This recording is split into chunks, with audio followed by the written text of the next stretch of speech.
কালোবাজারি একটা কথা উঠছে, এটা মিডিয়া তুলে আনছে, সরকারের কানে একটা খবর দিচ্ছে না আলু নাকি কালোবাজারি হচ্ছে। সরকার তার আধিকারিকদের দিয়ে বিভিন্ন মার্কেট পরিদর্শন করেছেন, কিন্তু সেখানে তার রেজাল্ট কি পেয়েছে? সঠিক জিনিসের সঠিক দাম এটা ওনারা দেখতে পেয়েছেন। কালকের পর আজকে ঊর্ধ্বমুখী বাংলার আলুর বাজার। জুলাই মাসের শুরু থেকেই চাঙ্গা আলুর বাজার। আজ উত্তর থেকে দক্ষিণবঙ্গের প্রায় সর্বত্রই বেড়েছে আলুর দাম। দাম বাড়লেও সহনশীল অবস্থায় রয়েছে সরকারের কৃষি বিপণন দফতর। বিগত কয়েকদিন ধরে রাজ্যের বিভিন্ন জেলায় আলু ব্যবসায়ীদের সাথে বৈঠকের পর কালোবাজারি হচ্ছে না বলে সংবাদ মাধ্যমকে জানাচ্ছেন কৃষি বিপণন দফতরের আধিকারিকেরা। এই পরিস্থিতিতে আলুর দাম আরও বাড়ে কিনা এখন সেদিকেই তাকিয়ে আছেন আলু চাষি থেকে আলু ব্যবসায়ীরা। নমস্কার, আপনারা দেখছেন ইন্ডিয়া পটেটো নিউজ, আর আজ আমরা আলুর বাজারের গ্রাউন্ড রিপোর্ট নিতে চলে এসেছি বাংলার অন্যতম গুরুত্বপূর্ণ আলুর মোকাম হুগলির চাঁপাডাঙ্গাতে। চলুন এখানকার আলু চাষি ও ব্যবসায়ীদের সঙ্গে কথা বলে জেনে নিই চাঁপাডাঙ্গার আজকের বিভিন্ন প্রজাতির আলুর দাম, আলুর নিকাশি কেমন হচ্ছে, তথা চাঁপাডাঙ্গার আলুর বর্তমান পরিস্থিতি ঠিক কি আছে। পাশাপাশি চাঁপাডাঙ্গা আলু বীজ ব্যবসায়ী সমিতির সম্পাদকের সঙ্গে কথা বলে জেনে নেব বর্তমান পাঞ্জাবে আলু বীজের পরিস্থিতি কি আছে। জুন 2024 পর্যন্ত সমগ্র বাংলার আলু আনলোডিং রিপোর্ট প্রকাশিত হয়েছে ইন্ডিয়া পটেটো অ্যাপে। কোন জেলায় কত আলু নিকাশি হয়েছে, কত আলু ব্যালেন্স আছে এবং বিগত বছরগুলিতে এই সময় কত আলু নিকাশি হয়েছিল দেখার জন্য এখনই প্লে স্টোর থেকে ইন্ডিয়া পটেটো অ্যাপটি ডাউনলোড করে WB লোড আনলোড অপশনটি ক্লিক করুন। এই ভিডিওটি প্রচুর পরিমাণে শেয়ার করুন এবং চ্যানেলটি সাবস্ক্রাইব ও ফলো করে নিন। নমস্কার দাদা। নমস্কার দাদা, নামটা যদি বলেন। আমার নাম তাপস মন্ডল। আচ্ছা, আপনি চাঁপাডাঙ্গা প্রগতিশীল আলু ব্যবসায়ী সমিতির কোন পদে আছেন? আমি চাঁপাডাঙ্গা প্রগতিশীল আলু ব্যবসায়ী সমিতির সভাপতি পদে আছি। আমরা এই মুহূর্তে রয়েছি পশ্চিমবঙ্গের বিখ্যাত আলুর মোকাম চাঁপাডাঙ্গা। তো আজকে মোটামুটি চাঁপাডাঙ্গার কোল্ড স্টোরেজ থেকে কোন কোন ভ্যারাইটির আলু নিকাশি হচ্ছে যদি সবার প্রথমে একটু বলেন। আমাদের এইখানে মেনলি হচ্ছে চন্দ্রমুখী, তার সাথে সাথে কিছু জ্যোতি, কিছু হিমাঙ্গিনী এবং কিছু কলম্বো। আমাদের এখানে চাঁপাডাঙ্গা মোকামে বিভিন্ন ভ্যারাইটিস আলু আছে, তবে মেনলি চন্দ্রমুখীর ওপরই বেশ করে থাকতে হয়। শুধু আপনাকে একটু একবার এদিকে আসার জন্য অনুরোধ করব, মানে এক ধাপ থেকে যদি আমাকে দেখান যে কোনটা জ্যোতি আলু এবং সেই আলুর দামটা যদি একটু বলে দেন। এটা কি আলু? এটা জ্যোতি আলু। এটা জ্যোতি আলু। এটার আজকে একটু তুলুন। আচ্ছা, ঠিক আছে। এটার আজকে দাম কি আছে মোটামুটি? আজকের গতকালকের বাজার যেটা হয়েছিল আমাদের 1320 থেকে 1340 টাকা পর্যন্ত, মানে 50 কেজি ফুল ডালা। 50 কেজি ফুল ডালা। বেশ। আচ্ছা, এটাও কি জ্যোতি? এটা চন্দ্রমুখী আলু। আচ্ছা, এই চন্দ্রমুখী আলুটির আজকে কি দাম আছে? এই চন্দ্রমুখী আলু জ্যোতির থেকে 100 টাকা বেশি প্যাকেটে। বেশ। আর কি পাওয়া যায় এখানে? ওই দিকের গুলো মানে হিমাঙ্গিনী ওদিকে আছে। চলুন, হিমাঙ্গিনীর দামটা কি আছে যদি একটু বলেন। হিমাঙ্গিনীর দামটা সর্বোচ্চ দাম হচ্ছে জ্যোতির থেকে 20 টাকা। জ্যোতির যে মার্কেটটা হবে তার থেকে মিনিমাম 20 টাকা বেশি প্যাকেটে। বাহ। আর S1 বা S6 এসব? S6 হচ্ছে জ্যোতির থেকে 20 টাকা কম দাম। আছে নাকি এখানে? না, এখানে আজকে বোধহয় S6 বেরোয়নি। বেশ। এখানে জ্যোতি বেরিয়েছে। এটাও হিমাঙ্গিনী আলু। এটা হিমাঙ্গিনী। আচ্ছা, হিমাঙ্গিনীর দামটা কি আছে? হিমাঙ্গিনী জ্যোতির থেকে 20 টাকা বেশি। আর কলম্বো আছে নাকি? কলম্বো হচ্ছে হিমাঙ্গিনীর থেকেও আরো 20 টাকা বেশি। বাহ। মোটামুটি এই যে মার্কেট গুলো বললেন এগুলো কি সব মানে শেড মার্কেট? সব শেড মার্কেট। আর রেডির দাম 50 কেজি ফুল ডালা। বাহ। আজকে মার্কেট কি? এবার ওখানে চলুন। এবার কি মার্কেট কি আজকে কি মানে আজকে মার্কেট বাড়বে দিকে? আজকে মার্কেটটা আমরা যেটা ক্যারি করি, হ্যাঁ, সেটা আমাদের পার্শ্ববর্তী মোকাম হচ্ছে কুমরুল, তারকেশ্বর এবং কাবলের গড়ের ওপর, গড়ের চাহিদার ওপর বিভিন্ন মোকামের খোঁজ নিয়ে আমাদের একটা মার্কেট তৈরি হয়। তবে মনে হচ্ছে যে চাহিদাটা আছে হয়তো 10-20 টাকা বাড়লেও বাড়তে পারে। 10-20 টাকা প্যাকেটে বাড়লেও বাড়তে পারে। আচ্ছা, আর এমনি বন্ডের দামগুলো যদি একটু বলে দেন। বন্ডের জ্যোতি আলু বন্ডের দাম যেটা এখন চাষিদের কাছে 1000 টাকার প্রায়, বা 1010 টাকা, 1990, মোটামুটি 1000 টাকা অ্যাভারেজ ধরুন। আচ্ছা, এটা জ্যোতি আলু। আর জ্যোতি ছাড়া জ্যোতি ছাড়া চন্দ্রমুখী আলুর দাম ধরে রাখুন আপনি, বন্ডের দাম হচ্ছে পার প্যাকেট 1120 থেকে 1140 টাকা পর্যন্ত। বাহ। আর অন্যান্য যেগুলো বললেন যেগুলো হিমাঙ্গিনী আলুটা এমন জিনিস, এর রেডি করতে গেলে এর যে খাদটা হয় ছাঁট বা মাঝারি, এই পরিমাণটা ছাঁটের পরিমাণটা কম হওয়ার জন্য বন্ডের দামটা জ্যোতির থেকে 50 টাকা বেশি। আচ্ছা, তো মানে একদম মেলার মতো আমরা দেখতে পাই, মেলাতে ঢুকলে যেমন অনেক রকম দোকান থাকে, এখানে আজকে তো দেখলাম চাপাডাঙ্গার যে কোঅপারেটিভ যে স্টোরটিতে আমরা রয়েছি, এখানে একদম মানে বিভিন্ন ভ্যারাইটির আলু দেখছি মানে রেডি হচ্ছে এখানে, মানে সত্যি অবিশ্বাস্য ব্যাপার। এবার একটু লোডিং এর বিষয়টা নিয়ে আসবো। আপনি তারকেশ্বর থানা আলু ব্যবসায়ী সমিতির কোন পদে আছেন জানো? না, এখন বর্তমানে আমি মেম্বার আছি। আচ্ছা, তো তাহলে আমি আপনার কাছে অনুরোধ করবো যে তারকেশ্বর থানার টোটাল লোড এবং আনলোডটা যদি একটু বলা চলে, যদি বলে দেন। তারকেশ্বর থানার টোটাল লোড হচ্ছে 40,52,000 প্যাকেট। বাহ। আর আনলোডটা? আনলোডটা হচ্ছে তারকেশ্বরের 25%। 25%, মানে যে আলুটা লোড হয়েছে তার 25%। কতগুলো স্টোর রয়েছে, রানিং স্টোর? বর্তমান রানিং আছে 16টা, 19টা স্টোর, তার মধ্যে 3টে বন্ধ আছে। মানে আলু নিকাশির রেশিও তুলনামূলক ভালো। ভালো। আর এই যে 16টা স্টোরের মধ্যে শুধু চাপাডাঙ্গা মোকামের কতগুলো স্টোর রয়েছে? 5টা স্টোর আছে।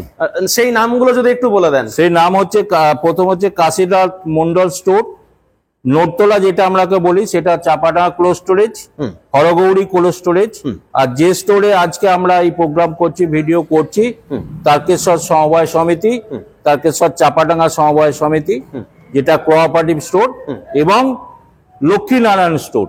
বাহ, আপনাদের সত্যি মানে অবিশ্বাস্য ব্যাপার যে এখানের আলু তো মানে একদম টপ কোয়ালিটি, মানে সব বড় বড় আলু যাকে বলে। হ্যাঁ, পশ্চিমবঙ্গের মধ্যে চাপাডাঙ্গার যে বিখ্যাত আলু নাম যে আছে, সেই নাম এখনো বাজায় আছে।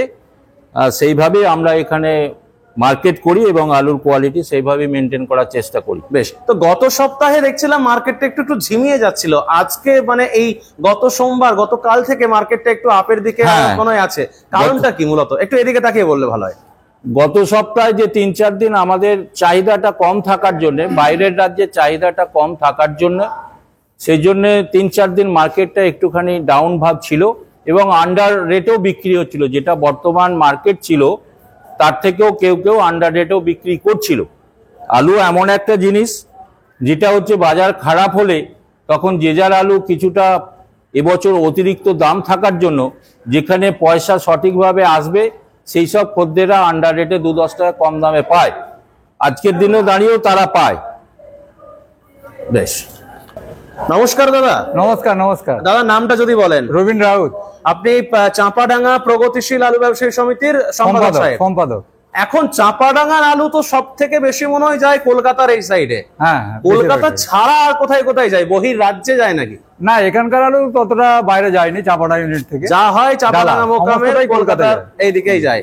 কলকাতা, 24 পরগনা, হাওড়া, এই শহরতলি এগুলোতে যায়।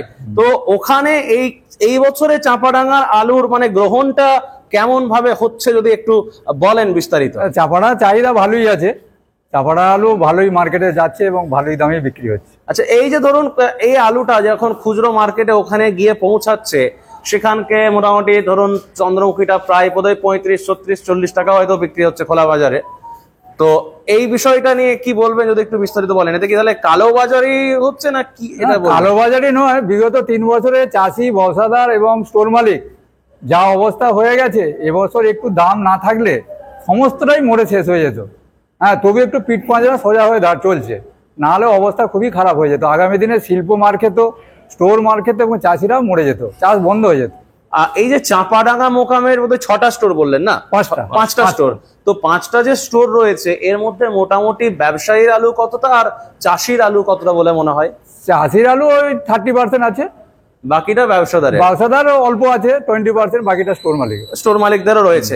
তো এই যে ধরুন চাষিরা এখন কি আলু বেচছে, মানে আমরা জানি বীজ, এখানে বীজের একটা ভালো বাজার রয়েছে, বীজ কি মানে চাষের সময়টায় চাষিরা একটা আলু বেচার একটা প্রবণতা থাকে।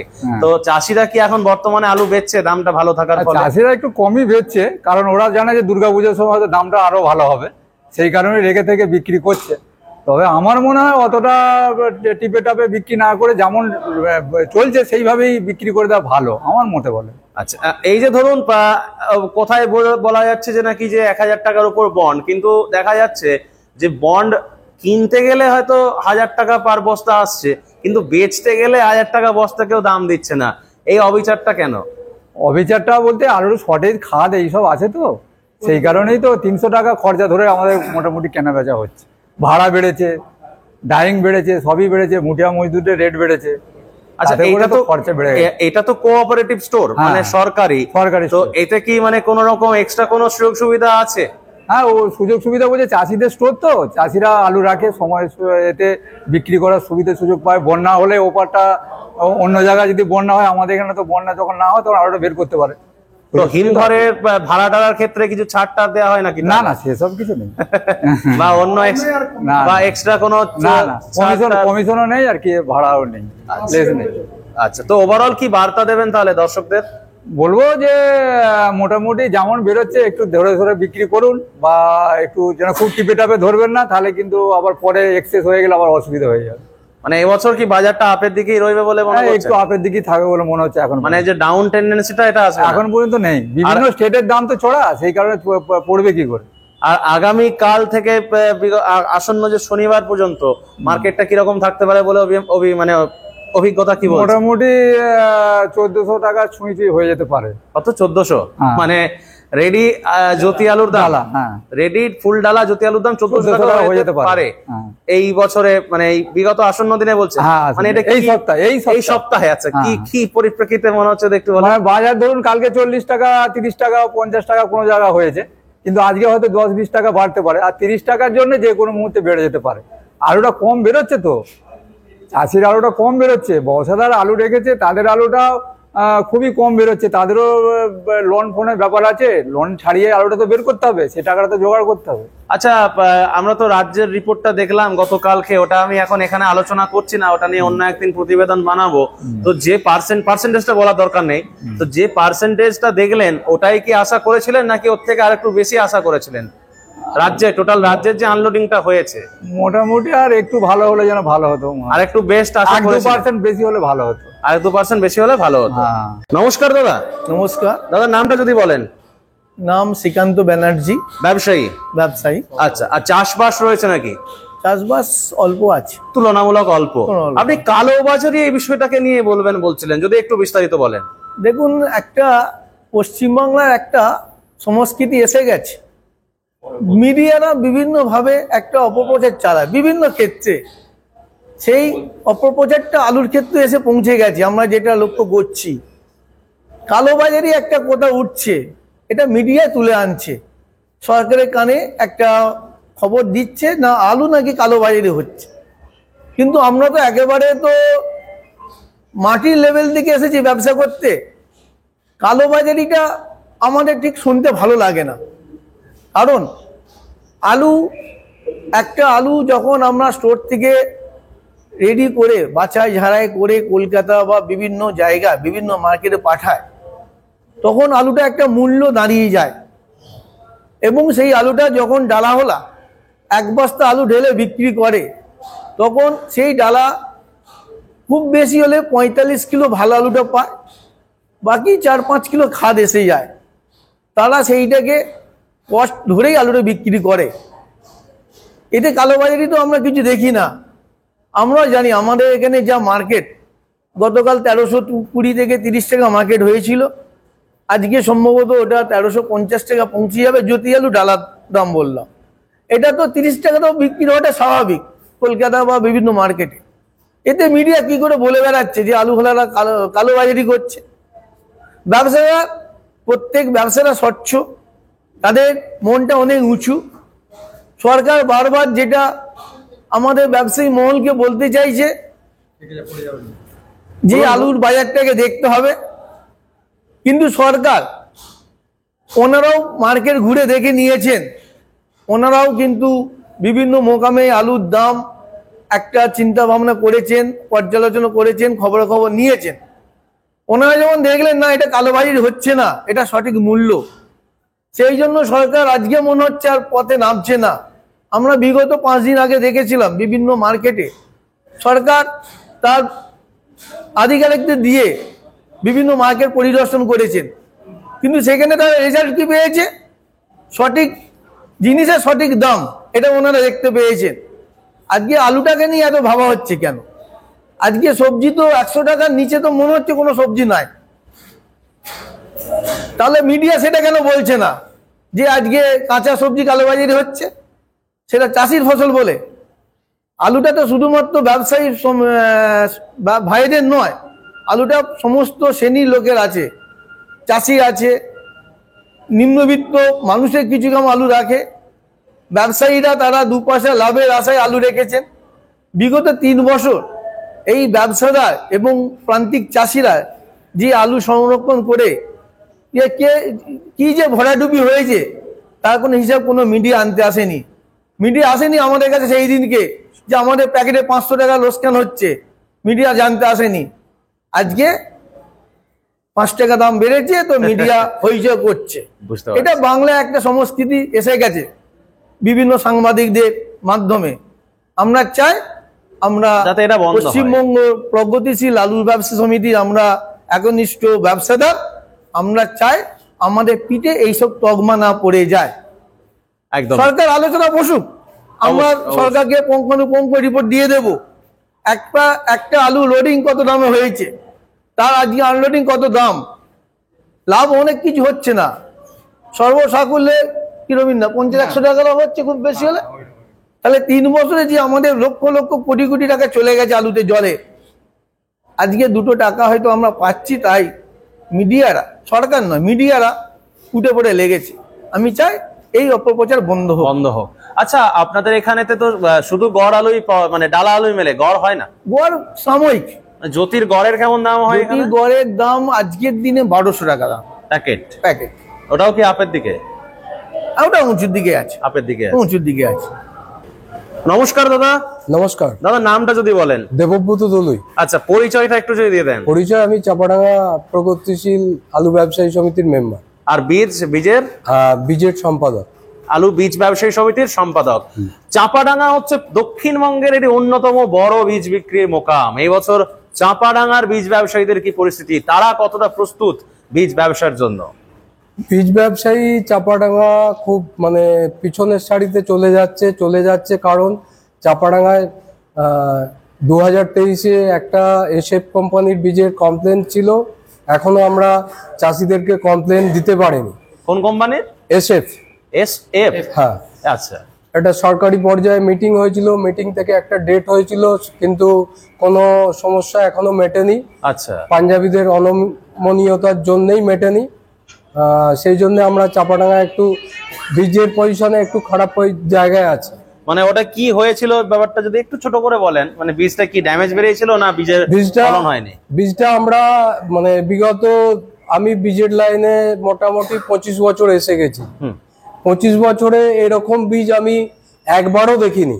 মানে 100% আদা পুতুল। ও বাবা, বলেন কি? 100%। মানে অন্যান্য বারে হয় কি 100 প্যাকেট আলুতে যদি হয় 70-80 প্যাকেট ভালো আলু হয়েছে, 10 থেকে 15 প্যাকেট আদা হয়েছে। এবারে কিন্তু 100 প্যাকেটের 100 প্যাকেটই আদা। মানে সে পুতুল আলু যেগুলোকে বলে, সে হাত আছে, ওই আলুটার কোনো বিক্রয় মূল্য নাই। আমরা ভেবেছিলাম কিছু পাবো, ওটা জলে ফেলে দিতে হয়েছে। আর এমনি বীজ কেমন বুকিং করছেন এখানকার ব্যবসায়ীরা? দেখুন, বীজের 2টো শ্রেণী আছে। পুঁজিপতি, সব মানে আমাদের ইন্ডিয়াতে সব ধরনের একটা পুঁজিপতি আর একটা যাদের পুঁজি কম। পুঁজিপতিরা ওরা মানে ডিসেম্বর থেকে বীজ কিনতে আরম্ভ করে দিয়েছে, সামনে কি হবে না দেখেই। এটা আমাদের অনেক দিন থেকে চলে আসছে। আর মূলত ওনাদের জন্যই বীজের মার্কেটটা বেড়ে যাচ্ছে। আমাদের লোকাল চাষি, ওয়েস্ট বেঙ্গলের চাষিদের উঁচু দামে বীজ কিনতে হচ্ছে। যদি আগাম পাঞ্জাবির ঘরে টাকা না পৌঁছে যায়, যদি আমরা জুলাই আগস্টের মাসের পর থেকে আমরা আলুটা কিনতে থাকি, এটা এতটা উঁচু দামে। এখন কিরকম দামে ওখানে বীজ মিলছে বলা যাবে? হ্যাঁ, চন্দ্রমুখীটা ছোট কোম্পানি 2500 থেকে 2900 টাকা চলছে এখনই দাম ওখানে? এখনই ওখানে দাম। তারপর গাড়ি ভাড়া আছে, তারপর এখানে যে এনে বিক্রি করবে তারও 50 টাকা। ওটা হ্যাঁ 50। দেখুন, 2500 টাকায় 50 টাকা থাকলে মানে উল্টে আপনার হচ্ছে লস হয়ে যাবে 200-250 করে। কেননা আমরা যদি 2900 টাকার আলু 3500 টাকা বিক্রি করি, আমাদের 300 টাকা প্রফিট থাকে। তারপর ওটা থেকেও আমাদের অনাদায়ী হয়ে যায়। তারপর সরকারি কাগজপত্র, ট্যাক্স। আর এমনি জ্যোতি আলুর কি দাম আছে ওখানে? জ্যোতি আলু মোটামুটি 2000-এর মধ্যে এখন বলছে এই বছরে মোটামুটি। কিন্তু এবছরে আমার মনে হয়, আমার ব্যক্তিগত ধারণা, এই দামটা হওয়া উচিত নয়। কেননা আমাদের এখানে ফুডের আলুর দাম খুব বেশি আছে, কিন্তু ফুডের আলুটাও তো কম আছে, এটা তো মানতেই হবে। কিন্তু বীজ যা আছে পাঞ্জাবে, আমার কাছে যা খবর আছে, পাঞ্জাবে যা বীজ আছে বেঙ্গল ইন্ডিয়া 3 বার চাষ হয়ে যাবে এবছরে যা বীজ আছে। আগের বছরে যা বীজ ছিল তার থেকে 15% গুলি বেশি আছে। আগের বছরে যা গুলি ছিল 15% বীজ বেশি আছে। আগের বারে আমরা পাঞ্জাবে একটা মিটিং এ গিয়েছিলাম, সম্ভবত এপ্রিল মাসে, ওই কমপ্লেনটা নিয়ে গিয়ে দেখি 3টে স্টোরে ঢুকেছিলাম। 3টে স্টোরের মানে কোনোদিন দেখিনি তাদের গেট অব্দি, প্যাসেজ অব্দি আলু জাম। এবছর আমাদের নজরে পড়েছে। তারপর এখন বন্ধুদের মুখে শুনছি যে ওদের আলু তো পাল্টাই করতে হয়, সে স্টোরের ভেতরেই পাল্টাই করে ফেলতো, কিন্তু এবছর করতে হচ্ছে স্টোর থেকে বাইরে সেটে বের করে পাল্টাই করতে হচ্ছে, এরকম সিচুয়েশন হয়ে গেছে। নমস্কার বাবু। নমস্কার। নমস্কার। নামটা যদি বলেন?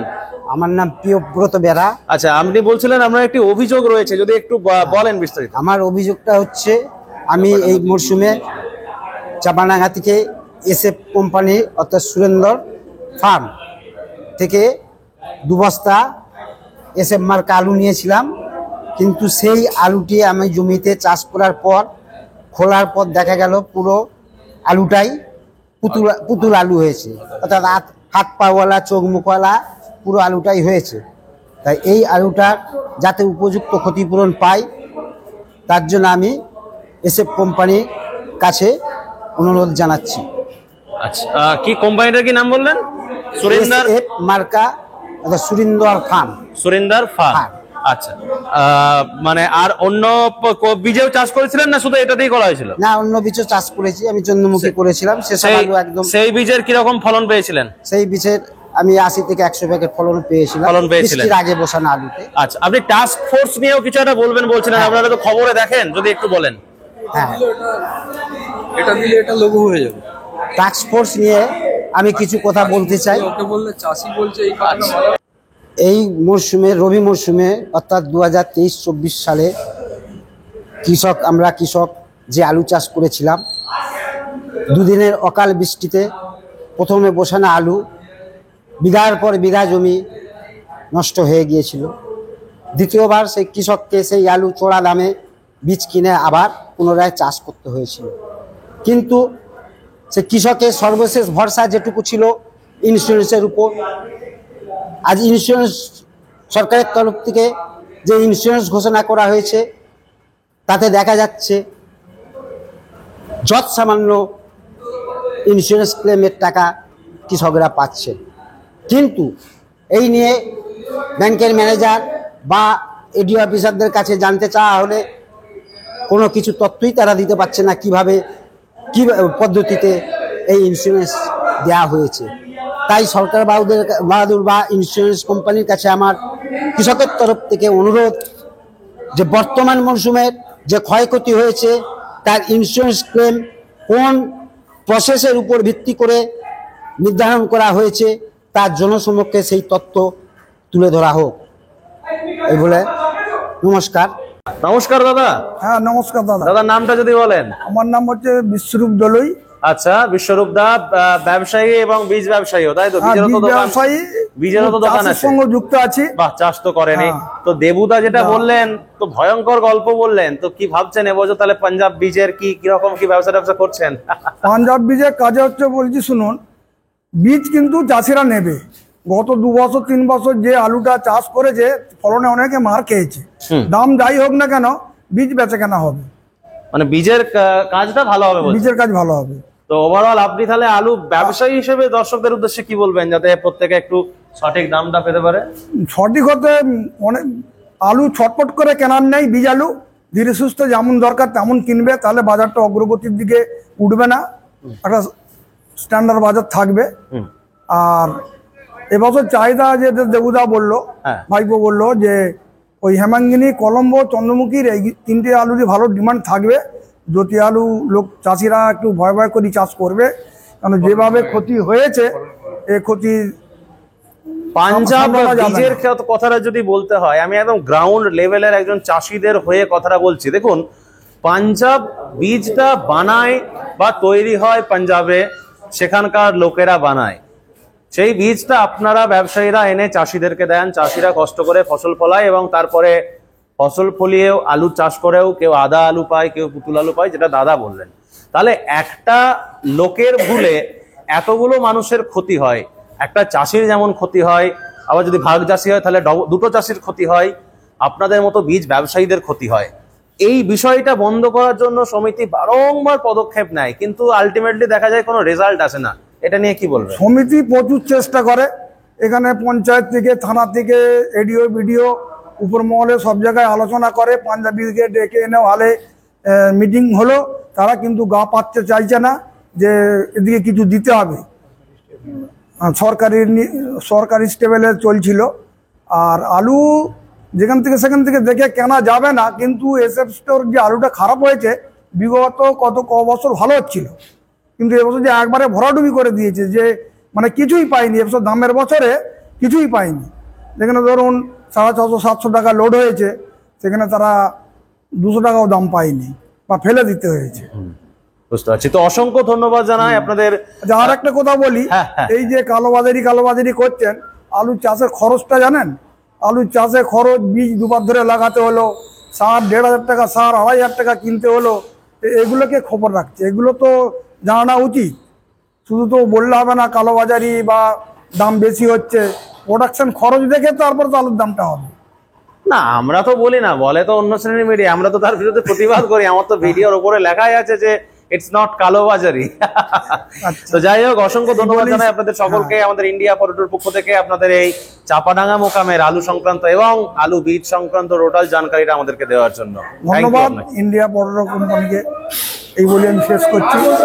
এই অনুষ্ঠানে সম্প্রচারিত সমস্ত বক্তব্য বক্তাদের নিজস্ব ব্যক্তিগত মতামত। এই অনুষ্ঠান বাজারের নির্ধারক নয়। অনুগ্রহ করে ব্যবসায়িক পদক্ষেপের পূর্বে নিজের বিচার বুদ্ধি কাজে লাগিয়ে সিদ্ধান্ত নিন। আলু রাখা বাজারগত ঝুঁকি সাপেক্ষ। আলু রাখার পূর্বে ইন্ডিয়া পটেটো অ্যাপ থেকে বিগত বছরের লোডিং আনলোডিং রিপোর্ট ও তার পরিপ্রেক্ষিতে আলুর দামের ওঠানামা দেখে নিন। আলুর সব খবর এখন একটা অ্যাপে। আলুর প্রাত্যহিক বাজার দর, আলুর সর্বভারতীয় বাজার দর, আলুর সকালের বাজার দর, লোডিং আনলোডিং রিপোর্ট, বিগত 10 বছরের আলুর তথ্য, সারা ভারতবর্ষের 20,000 আলু চাষী ও ব্যবসায়ীদের তথ্য এখন আপনার হাতের মুঠোয়। প্লে স্টোর থেকে আজই ডাউনলোড করুন India potato market rate app. 2012 সাল থেকে প্রতি মুহূর্তে আপনার সঙ্গে।